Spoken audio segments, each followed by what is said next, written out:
Thank you all for coming. Testing, 1, 2, 3. You want a little less? Hello. Hello, hello, hello. Hello, that seems fine.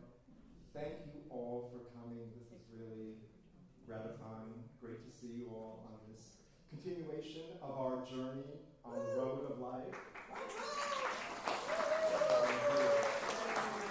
I want to say a couple of thank yous. First of all, I want to thank the Social Action Committee for sponsoring this event, and all of you who baked cookies, Sally, and everyone. Thank you so much. We really appreciate that. And I also want to thank Heidi Spencer, dear Heidi, who has been a real advocate for this show and came up with the idea of us doing this event. Said, if you're doing an Indiegogo campaign, you might as well do an event. Thank you, Heidi. So, we're going to get started in a minute. Jay and I thought that it would be a good idea before we launch into the show proper, for us to just talk a little bit about how this musical came to be. It's kind of a little bit of background. So, Jay, do you want to start? I met Mark at a party a little over a year and a half ago. A birthday party, for Joan's birthday, and I sang a song at the party. Mark read a poem, and it was good. So we got in touch with each other after, and Mark started sending me lyrics and. So unsolicited.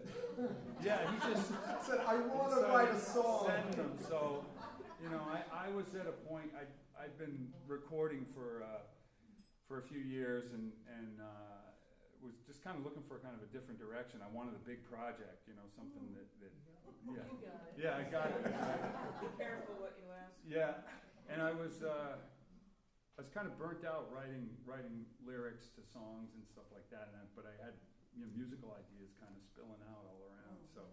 So it seemed like a good idea. We got together. We wrote a bunch of songs.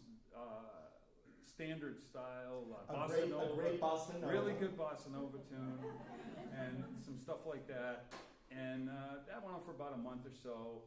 And we were doing this at Mark's apartment. So if you've ever been to Mark's apartment, it's like I say in the video, it's like a museum for musical theater. And I don't come from musical theater, so I'm sitting there and I'm surrounded by posters and books and videos and everything is American musical theater. So I just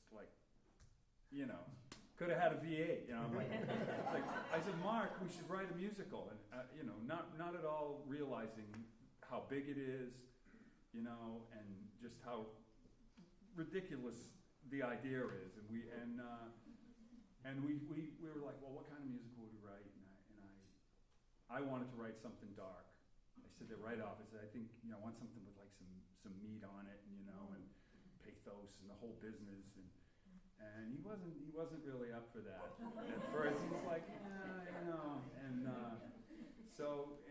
and I have some family history, and I had already written a song that was kind of behind me for this idea, and it's about my wife's family who comes. They live in Latvia now, but they were, her extended family was from St. Petersburg, and so the idea, didn't really pass at that point. And then in the Times, it just like a week later, serendipity. It just there was this Russian insert. They were celebrating 70 years of after the war, of winning the war.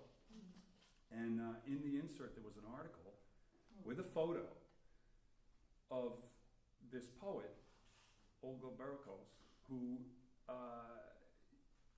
read poetry over the one radio station that was left over loudspeakers to the people, to inspire them through this really horrible thing.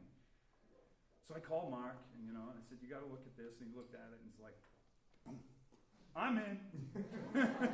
He's like, If we could write a musical with a poet as the main character, and I said, I'm sold. I'm sold.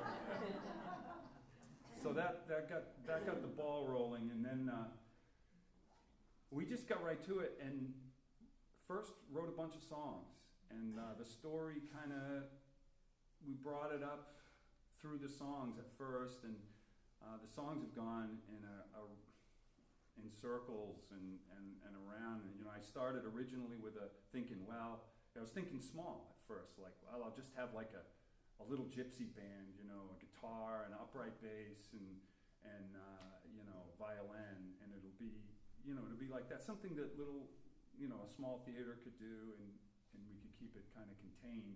It'd be easy to do. And we went that way for 6 months or so, and we had a presentation in Mark's apartment in January. Yeah, and right around that time, it was right in that month that I started bringing in pianos and started kind of thinking it's got to get a little bit bigger and bigger. And so it's not guitar centered anymore. It is now, like it should be, I suppose. It's piano centered with a lot of orchestration. A lot of it's still just in theory, and that's kind of the state of where we're at right now.